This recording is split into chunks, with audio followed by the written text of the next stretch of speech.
அஸ்ஸலாமு அலைக்கும். மின்னும் மின்னு சமையலில் மசாலா ஓட்ஸ் எப்படி செய்கிறதுன்னு பார்க்கலாமா? பிரியாணி ஸ்டைலில் நான் செய்கிறேன் பாருங்கள். வாங்க எப்படி செய்கிறதுன்னு பார்க்கலாம். ஆயில், நெய் போட்டு பட்டை, கிராம்பு, ஏலக்காய் போட்டுக்கோங்க. வெங்காயம் போட்டுக்கோங்க. வெங்காயம் நல்லா வதக்கி விடுங்க.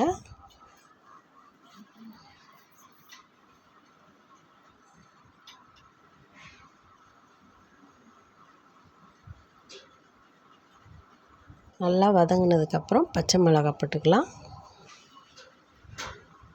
அப்புறம் புதினா, கொத்தமல்லி,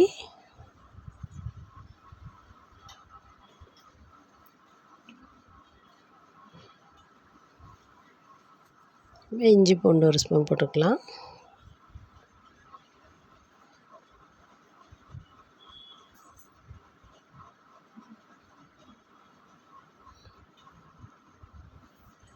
பீன்ஸு, கேரட்டு, தக்காளி, பச்சை பட்டாணி நல்லா சேர்த்து ஒரு வதக்கி விட்டுருவோம்.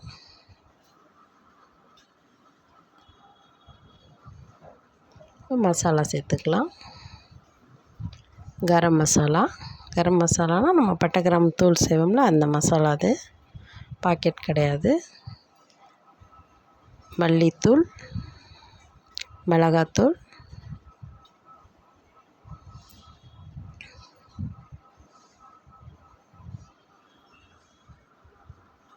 இப்போ கொஞ்சம் தயிர் ஊற்றிக்கலாம். நம்ம ஒரு 2 ஸ்பூன் ஊற்றினா போதும். இப்போ கலந்து விட்டுக்கலாம். லெமன் கொஞ்சம் லைட்டாக புழிஞ்சு விட்டால் போதும்.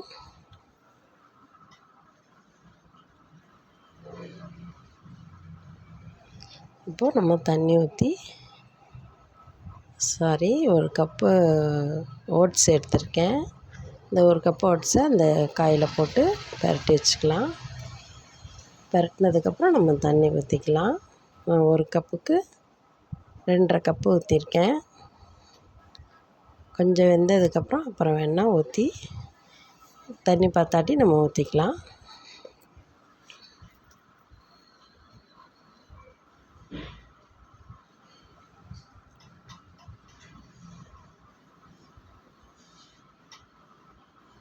இப்போ நம்ம அந்த ஓட்ஸை போட்டுக்கலாம்.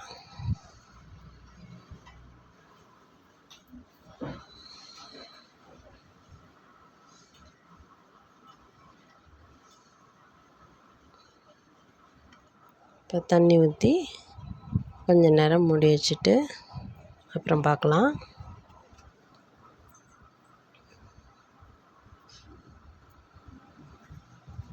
எனக்கு இந்த மூடி வச்சதுக்கப்புறம் இந்த தண்ணி எனக்கு பத்தலை.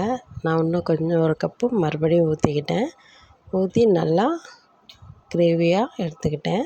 அதில் மிளகுத்தூள், கொத்தமல்லி தழை போட்டு ரெடி ஆயிடுச்சு. இந்த மாதிரி தான் இருந்துச்சு பாருங்கள். நல்லா குடிக்கிறதுக்கு சூப்பராக இருந்துச்சு. நீங்களும் இந்த மாதிரி செஞ்சு பாருங்கள். எப்படி வந்துச்சுன்னு எனக்கு கமெண்ட் சொல்லுங்கள். இந்த வீடியோ பார்த்ததுக்கு ரொம்ப ரொம்ப நன்றி. ஷேர் பண்ணுங்கள், லைக் பண்ணுங்கள், சப்ஸ்கிரைப் பண்ணுங்கள். ஓகே, பாய். அஸ்ஸலாமு அலைக்கும்.